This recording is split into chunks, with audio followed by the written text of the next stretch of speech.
it like sugar on my tongue, tongue. Your body so sweet. Ayan! Kaya pala ang laki ng bill ng kuryente natin. Nakabukas pala na matagal yan. Anay, uso kasi to yung sugar on my tongue. Sugar on my...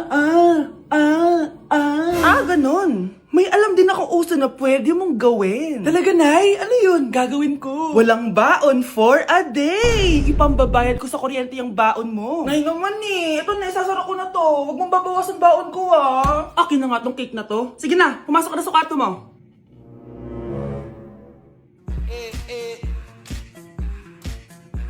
Like sugar on my tongue. Gusto ko lang maging malinaw sa inyo na dito sa klase ko, ako ang nasusunod. Naintindihan? Ma'am, ito po yung assignment ko. Anong klaseng assignment to? Parang ginawa lang ng bata. Mababa lang grades mo dito, ah. Pinaghirapan ko yung assignment na yun. Sino ang pambansang bayani natin? Ma'am, Scarlett. Ang pambansang bayani natin ay si... Oops! Napakabagal mo sumagot. Ang pambansang bayani natin. Straight to the point ang kailangan ko sagot. Ayusin yung sumagot, ha? Hindi na kayo elementary. Opo, ma'am.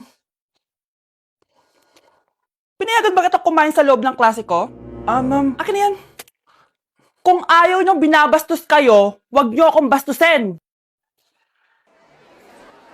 Oo, be. Kain tayo sa labas mamaya, ha? Hala, galit na si ma'am. Umalis lang ako saglit, ganyan na kayo. First meeting pa lang natin, pinapakita nyo ng mga ugali nyo. Buti pa yung kabilang section, tahimik lang. Kayo na ata ang worst section na napuntahan ko. Kung kami ang worst section, ikaw ang worst teacher. Sorry po, ma'am. At dahil dyan, bibigyan ko kayo ng maraming assignment. Ma'am?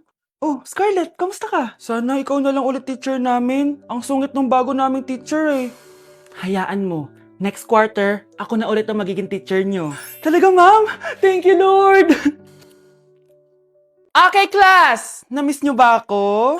Bumalik na si ma'am! At dahil first meeting natin, hindi muna ako magli-lesson. Gusto nyo ba yon? Ma'am, pwede po kami kumain sa kantin? Sure! Oh, yung mga gustong kumain, kumain na. Gawin nyo na lahat ng gusto nyo gawin. Basta, today lang yan ha. Next week, magli-lesson na tayo. Grabe, ang bait talaga ni ma'am, no? True, be. Kaya favorite ko yan si ma'am eh. Tara na, kain na tayo. Okay, class. What is the powerhouse of the cell? Scarlett? Ano ba yun? Starts with letter M. Mitochondria? Very good! Kaya mo naman pala eh. Thank you, ma'am. Oh, class, mag-e-exam kayo ha. Dinalian ko na to para sa inyo. Lahat ng nasa lesson natin, nandito. Okay, get one and pass. Oo nga, ang dali lang. Makaka-perfect pa ata ako. A few moments later. Okay, time's up. Pass your papers. Wow naman, lahat kayo nakakuha ng high scores. Magaling ka kasi magturo, ma'am. Okay, class, dahil Friday ngayon, gusto ko mag-enjoy kayo sa weekends. Kaya naman, hindi ako magbibigay ng assignment. Yes, thank you, ma'am. Makakagala ako. At isa pa, class, malapit na mga anak si teacher, oh. Magli-leave muna ako ng ilang months. Ha? Habang wala ako, si Ma'am Diana muna ang papalit sa akin. Maging mabait kayo sa kanya, ha? Hi, class. Namiss niyo ba ako? At dahil first meeting natin, may surprise quiz kayo. Nandito na naman yung pet peeve ko. Hindi! Hindi!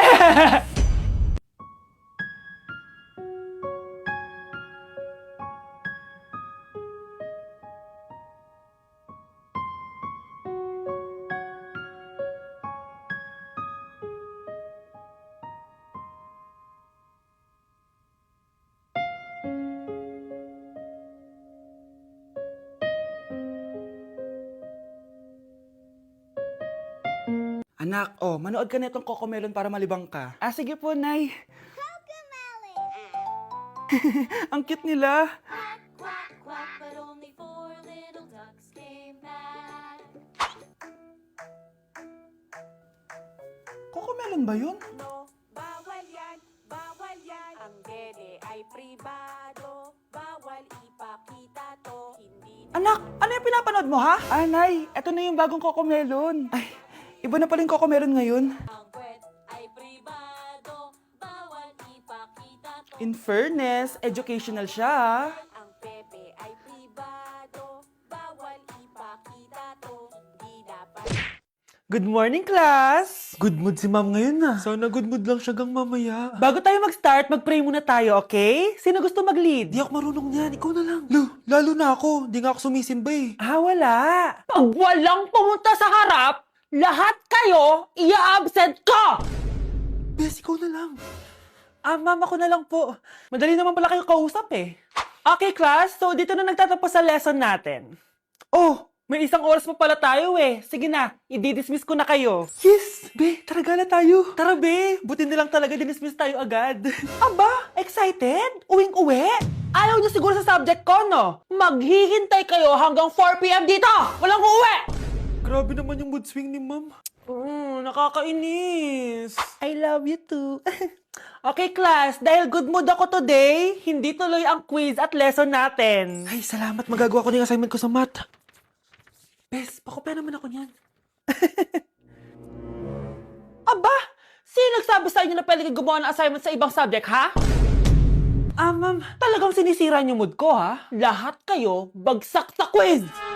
Excuse me, Ma'am Reyes? Bakit mo tinatakot ang mga anak ko? Ma'am, hindi sila matututo kung hindi ko sila tatakutin. Hindi mo kailangan takutin ng mga bata. Kausapin mo sila na maayos. Tama. Tayo ang pangalawa nilang magulang. Dapat maging safe sila sa atin. Gusto mo bang maalala ka nila sa mga pananakot mo? Facts, ma'am. Umayos ka na, ha? Kung ayaw mong isumbong kita sa principal. Deserve.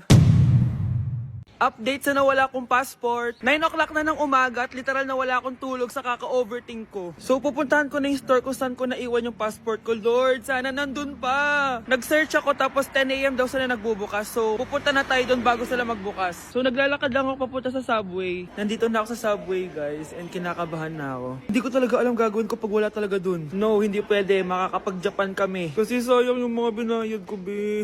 Guys, nakasakay na ako. Guys, nandito na tayo. Kinakabahan ako. Tapos naiihi pa ako. Guys, wish me luck, Lord. Please, sana nandun. Nandito na tayo sa Myeongdong, guys. Tapos dun yung papunta dun sa store. Ako lang pala mag-isa ngayon, guys. Hindi ko kasama si Honey Bunch. Solo traveler. Pinapaayos ko kasi siya ng mga gamit. Pag uwi ko dun sa hotel, diretso na kami airport. Ganun. Grabe sa isang katangahan. Sobrang mahal. Mahal maging tanga dito, guys. Wait lang, may napapansin ako. Parang ang fresh ko dito sa Korea. Yun ang glass skin, no? Ito yung store, yung tier-tier. Diyan ko nawala yung passport ko. Tinitignan ako na ito, oh. Guys, may mga staff na. Try ko magtanong if may nakita silang passport. Sana pansinin ako. Hello? Deadma challenge sila, guys. I left my passport yesterday here. Yes. Can you please check? Guys, ano nandito? Tinakabahan na ako. Lord, please. Magkakabait na ako, please. Hala, guys. Hala, ano tong hawak ko?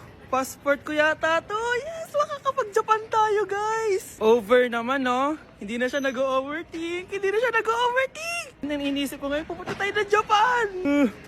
Guys, nasa airport na kami. Tuloy na kami sa Japan. Bye, Korea. Ano masasabi mo? Alis na tayo ng Korea. Babalik pa ba tayo dito? Yes, at sana next time hindi mo na makakalimutan yung passport.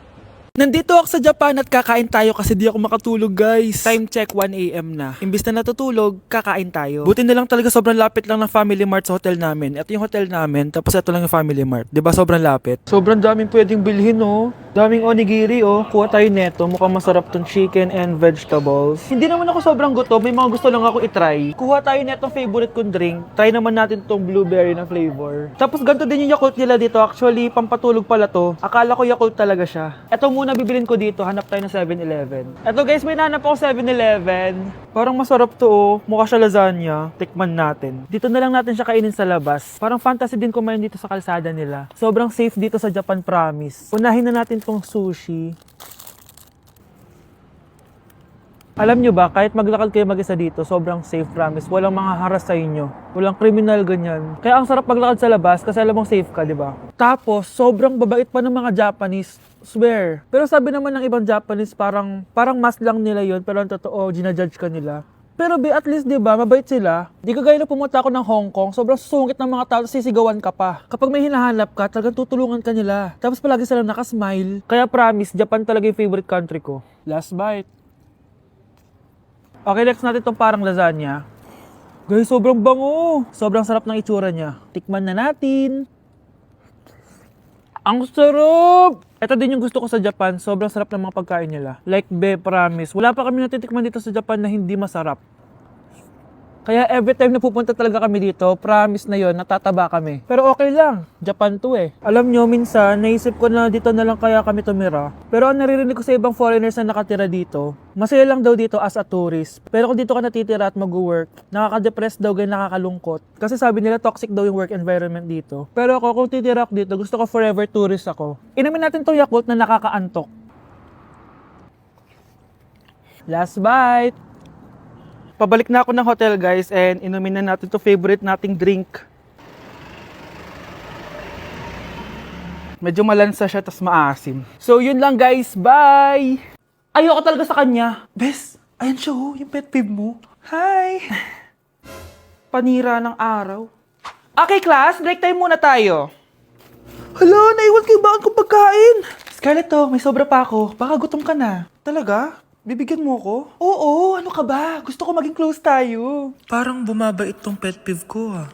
Hala, may quiz pala tayo. Bes, sabay tayo mag-review mamaya ha? Naku, sorry Bes. Kakain kasi kami ng jowa ko mamaya. Di mo ba kaya mag-isa? Ano ba yan? Ako na lang, sabay tayo mag-review. Tsaka, may reviewer din ako dito oh. Ayan na naman siya.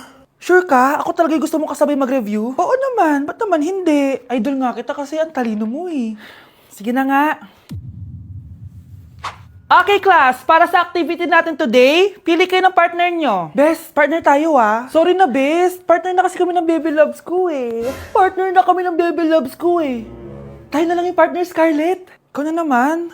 Buti ka pa, gusto mo ako makapartner. Ayan, perfect! Partner kayo ng pet peeve mo.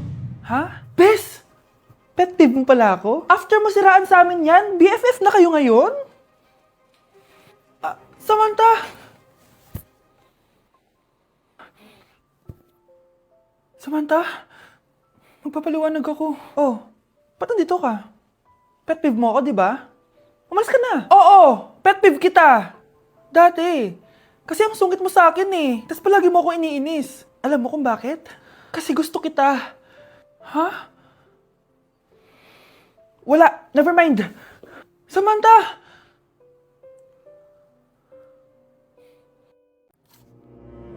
Good morning, class! Bakit ang dami nakadikit sa wall? May ballpen, may walis. Ma'am, uso kasi to. Ididikit mo yung mga bagay gamit yung wall friction. Parang ganito. O, di ba, ma'am? Ano? Wall friction? Hoy! Baka mahulog ka dyan! Kung mga bata to, kung ano-ano kasi nakikita niyo sa TikTok na yan eh. Try ko naman tong calculator. Ang saya! Tingnan niyo, dami ng gasgas ng wall, oh. Tanggalin niyo na yan. Kung hindi, i-absent ko kayong lahat. Guys, si ma'am naman na idikit natin sa pader. Hoy! Mangulong niya kayo! Ma'am, huwag kang matakot, ma'am. A few moments later. Hoy! Ibaba niyo ako dito! Guys, dismiss na daw tayo, sabi ni ma'am. Uwian na! Hoy! Isusumbong ko kayo sa principal! Yuck! Ang cheap naman ng uniform nila. Mukhang maasim. Walang class. 2025 na, Android pa din ang cellphone. Kahit siguro Messenger naglalag dyan. Ang ganda nga ng uniform, ang sasama naman ng ugali. Naka-iPhone ka nga, talo ka pa din naman sa ML. Ipabuhat yarn. Ang baho siguro ng classroom nila, no? Tapos nag-aagawan pa sa electric fan kasi wala naman silang aircon. Feel ko pinapalo sila ng teacher nila kapag nagkakamali sila. Ang boring siguro sa classroom nila. Mas masaya pa rin talaga sa public school, no? Balita ko, mga korap mga magulang niyan. Kaya madaming pera. May araw din kayo, men. Nakatikim na kaya sila ng steak? Feel ko hindi nila afford. Nakatikim na kayo ng pagmamahal sa magulang? Oh, sa pool! How dare you? Isang pitik ko lang, tumba ka na. Pipitik ka pa lang, tumba ka na. Tara na nga.